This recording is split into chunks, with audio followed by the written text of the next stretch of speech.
My phone rang at 6:47 inches the morning. I didn't jump. I didn't even look surprised. I'd been awake since 5:15, sitting at my kitchen table with two manila folders in front of me, a cold cup of tea I hadn't touched, and a woman in a navy blazer who'd introduced herself an hour ago as Catherine Reeves from Child Protective Services. The blinds were still drawn. The house was silent except for the soft breathing of my two kids asleep upstairs and the quiet rustle of papers as Catherine organized her notes. She had the kind of calm that comes from seeing the worst of people and still choosing to show up before sunrise when a mother asks for help. My phone screen lit up with the name I'd been expecting, Marcus. Catherine's eyes flicked to my phone, then back to her legal pad. She didn't say anything. She didn't need to. We both knew this call was coming. I answered on the second ring, didn't say hello, just waited. My ex-husband's voice came through sharp and satisfied, like he'd been rehearsing this speech in the mirror. "Sarah," he said, "we need to talk about the kids." I set my phone down on the table between Catherine's folders and my untouched tea. Then I tapped speaker with one steady finger. Marcus didn't notice the change in sound quality. He was too busy enjoying himself. "My mother filed another report yesterday," he said. "CPS is finally taking this seriously. You're not fit to have them." I heard his mother in the background, that high-pitched voice she uses when she thinks she's being helpful.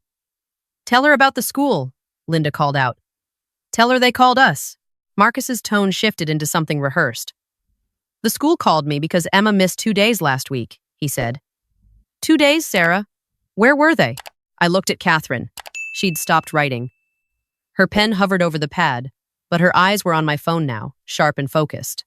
"And Jake had a bruise," Marcus continued, voice rising with manufactured concern. "A bruise on his arm that you couldn't explain. My mother saw it when she picked them up from you." Linda's voice again, louder now. "She's neglecting them. Anyone can see it." My throat tightened. Not because of the accusations, because of how many times I'd heard them. 6 months of this. 6 months of surprise CPS visits. Urgent calls from my ex's lawyer. Emails from the school questioning me about absences I'd already explained. Marcus wasn't done. "So here's what's happening," he said, and I could hear him pacing, the way he always did when he thought he'd won something. "I'm filing for emergency custody today. My lawyer says with the CPS reports and the school documentation, we'll have them by Friday." "Friday," Linda echoed in the background, delighted. Catherine Reeves set her pen down completely. Then she did something I hadn't expected. She leaned forward slightly, rested her hands on the table, and spoke directly into my phone. Her voice was professional, measured, and completely unimpressed. "Mr. Dalton," she said, "this is Catherine Reeves." The silence on the other end was immediate and total. "Who?" Marcus finally managed. "Catherine Reeves," she repeated. "I'm a senior investigator with Child Protective Services." She paused, letting that sink in. "And I'm currently sitting in Sarah's kitchen?" I heard Linda make a small choking sound. Marcus's breathing changed, faster now, uncertain. What are you doing there?" he demanded. Catherine's tone didn't change. "I'm here at Sarah's request," she said. "We have a scheduled review meeting this morning regarding the multiple reports filed against her." Marcus recovered quickly. Too quickly. "Good," he said, voice hardening. "Then you've seen it. You've seen how she's neglecting them." Catherine pulled one of the manila folders toward her. "Mr. Dalton," she said calmly, "before you continue, I need to inform you that this conversation is being documented." "I don't care," Marcus snapped. "Document whatever you want. The truth is the truth." Catherine nodded once, more to herself than to the phone. "Then let's discuss the truth," she said. She opened the first folder. "You mentioned Emma missing 2 days of school last week." "Yes," Marcus said immediately. 2 days. Unexcused. Catherine scanned a printed email. "The school records show those absences were excused," she said. "Emma had strep throat. Sarah provided a doctor's note on the first day, and the school nurse confirmed Emma was still running a fever on the second day." Marcus went quiet. Linda's voice cut in, shrill. "That's not what they told us." Catherine's response was flat. "Mrs. Dalton, the school didn't tell you anything because you're not listed as an emergency contact." She looked at me briefly, then back at the phone. "In fact, according to the school administrator, you attempted to pick up both children without authorization 3 weeks ago." I heard Linda gasp. "I'm their grandmother." "You're not authorized," Catherine replied. "And when the school refused, you threatened to call CPS on the staff." She turned a page, which you did. 40 minutes later, my chest tightened. I hadn't known that part. Marcus's voice came back, defensive now. That's not the point. What about the bruise? Catherine pulled out a second document, this one with a medical letterhead. Jake's bruise, she said. Sarah took him to his pediatrician the same day your mother mentioned it. The doctor documented it as consistent with normal childhood play. Jake told both the doctor and the school counselor that he fell off the monkey bars. He was coached, Linda hissed in the background. Catherine's voice sharpened just slightly. Mrs. Dalton, a trained medical professional and a licensed counselor, both interviewed your grandson separately. Neither found any indication of coaching or distress. Marcus tried again. Fine, but the CPS reports— Let's talk about the reports, Catherine interrupted. Her tone was still professional, but something had shifted in it, something colder. You've filed 6 reports in the last 4 months, Mr. Dalton. Your mother has filed 4. Because there are problems, Marcus said. Catherine flipped through several pages. Report 1. Claimed, Sarah left the children home alone. Investigation found Sarah's sister was babysitting, as scheduled. We didn't know, Linda started. Report 2, Catherine continued without acknowledging her. Claimed the house was unsanitary. Home visit found the residence clean, well-maintained, and fully stocked with age-appropriate food and supplies. I watched Catherine's face. She wasn't angry. She was methodical. Report 3 claimed Sarah was emotionally unstable. Interviews with both children, their teachers, and their therapist found no concerns. Marcus's breathing was getting louder. You're defending her. Report 4, Catherine said, claimed Sarah was drinking. Drug and alcohol screening came back negative. She could have cheated. Report 5 claimed Sarah's new boyfriend was inappropriate around the children. Investigation found Sarah isn't dating anyone. The silence stretched long enough that I could hear Linda whispering urgently in the background. And report 6, Catherine said, her voice dropping quieter. Filed yesterday, claimed Sarah was keeping the children from you in violation of the custody agreement. She is, Marcus snapped. Catherine pulled out a calendar with handwritten notes. Sarah has documented every custody exchange for the past 6 months, she said. She's never been late. She's never refused your scheduled time. In fact, she paused, looking at a highlighted section. In fact, you've missed 3 scheduled pickups and canceled 4 weekend visits. I was working, Marcus said quickly. Without notifying Sarah or the court, Catherine replied. Which is actually a violation of your agreement. I heard something slam on Marcus's end. A door, maybe, or his fist on a table. Catherine wasn't finished. She pulled out the second folder, this one thicker. Mr. Dalton, she said. When someone files multiple unfounded reports to CPS, we're required to investigate why. Marcus's voice turned wary. What do you mean? I mean, Catherine said slowly, that we began investigating you 4 weeks ago. The kitchen went very still. That's illegal, Linda shouted. You can't investigate him. He's not the one. We can investigate anyone who demonstrates a pattern of using our system as a harassment tool, Catherine cut in.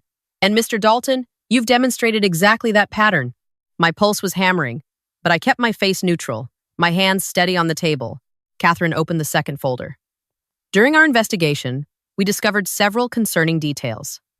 She pulled out a printed text message chain. Text messages between you and your mother discussing how to build a case against Sarah. Marcus made a sound like he'd been punched. Messages that specifically mentioned timing CPS calls to disrupt Sarah's work schedule, Catherine continued, and coordinating reports to maximize stress around custody exchanges. Those are private, Marcus started. They were subpoenaed, Catherine said, along with your phone records, which show you called CPS 4 times from your mother's house using her phone. Linda's voice went high and panicked. You can't use that. Catherine's response was ice. Mrs. Dalton, filing false reports to CPS is a crime. Using those reports to interfere with custody arrangements is harassment. And coaching someone else to do it is conspiracy. I couldn't breathe. I'd known they were working together. But hearing it confirmed, hearing the evidence, you have no proof those reports were false, Marcus said. But his voice had lost its confidence. Catherine pulled out another document. We also found this, she said. A notarized letter from Jake and Emma's therapist. Marcus went silent. Dr. Patricia Mendez has been seeing your children for 3 months, Catherine read. She states that both children have expressed anxiety about visits to your home. Jake, age 7, reported that Grandma Linda keeps asking questions about Mommy and tells us to remember the bad things. My hand went to my mouth. Emma, age 9, Catherine continued, told Dr. Mendez that you promised her a puppy if she said she wanted to live with you instead. That's a lie, Marcus shouted. It's documented, Catherine replied. Dated, signed, and filed with the court as of yesterday afternoon. Then her phone buzzed. She glanced at the screen, and something changed in her expression. She looked at me, then at my phone on the table. Mr. Dalton, she said carefully, where are you right now? I'm at home, he said. Why? Catherine's eyes stayed on her phone screen. I'm going to ask you this once, she said. Have you had any contact with your children this morning? No, Marcus said. They're with Sarah. And you're at your home address, Catherine confirmed. The one on file. Yes. Why are you... Catherine's phone buzzed again. She read something, and her jaw tightened. Mr. Dalton, she said quietly. I'm going to inform you that local police are currently at your residence. My stomach dropped. Marcus's voice cracked. What? No, they're not. I'm here. There's no... And then, through the speaker on my phone, I heard it. A loud, authoritative knock. A man's voice. Muffled but clear enough. Police. Open the door, Linda screamed. Marcus's voice came back, frantic now.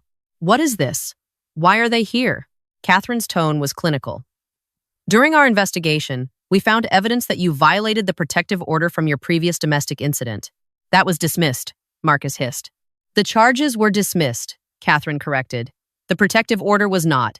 It restricts you from Sarah's home and workplace. She paused. And from surveilling her. The knocking got louder on Marcus's end. We obtained your phone's location data, Catherine continued. You've driven past Sarah's house 17 times in the last month. You've parked across the street at least 6 times. And 4 days ago, you were logged into the security camera system that Sarah had removed from her home. I paid for those cameras, Marcus shouted.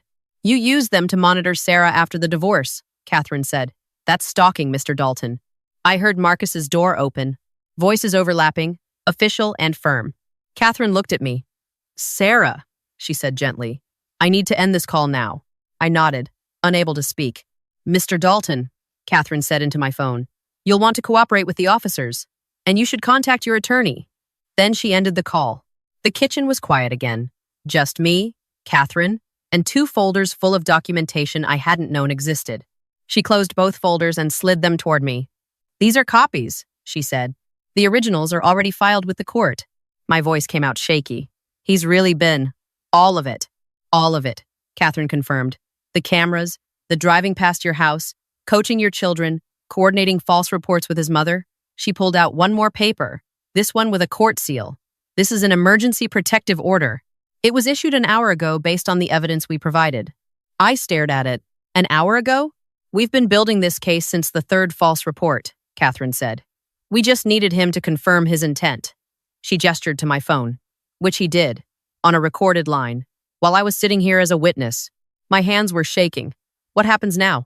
Catherine stood, gathering her materials. Now, the police execute the search warrant for his phone and computer. We'll use that to confirm the surveillance. His attorney will likely advise him to accept a plea agreement, drop the custody challenge, accept supervised visitation only, complete a co-parenting course, and formal restraining orders for both him and his mother. And if he doesn't accept it, I whispered. Catherine's expression softened. Then we go to trial with all of this, she said. And he loses everything, including the supervised visits. She handed me a business card. The court hearing is next Wednesday at 9. Bring the kid's therapist. Bring your sister who babysits. Bring every piece of documentation you have. She paused at my kitchen door. And Sarah? Stop being afraid to put this on record. Every text, every late pickup, every nasty comment from his mother, document everything. I have been, I said quietly. She smiled, small but real. I know. That's why you called us first. That's why we're here. After Catherine left, I sat at my kitchen table for a long time. The folders were still there. My phone was dark. Upstairs, I could hear Emma starting to wake up, her soft footsteps in the hallway. I opened one of the folders and saw the text messages Catherine had referenced. Marcus's words to his mother. If we make enough reports, CPS will have to remove them. Then she'll have to settle. Linda's response. I'll call tomorrow. You call Wednesday. Keep the pressure up. Another exchange, dated 3 weeks ago. Did you get the camera footage? Marcus asked. Linda replied, yes. Nothing useful. She's too careful. My throat tightened, but not with fear this time, with something else. Something that felt like the ground solidifying under my feet. I heard Jake's voice from upstairs, asking Emma if it was time for breakfast yet. Normal, safe, mine. My phone buzzed. A text from an unknown number. I almost didn't open it, but the preview showed, "This is Catherine. The protective order is now active, documented and served." I typed back, "Thank you." Her response came immediately. "You protected them. The documentation protected you. That's how it's supposed to work." I set my phone down and went upstairs to make breakfast for my kids. The folders stayed on the table, organized and labeled, ready for court, ready for the record. Because Marcus had been right about one thing. The truth was the truth. He just hadn't expected me to have proof of mine.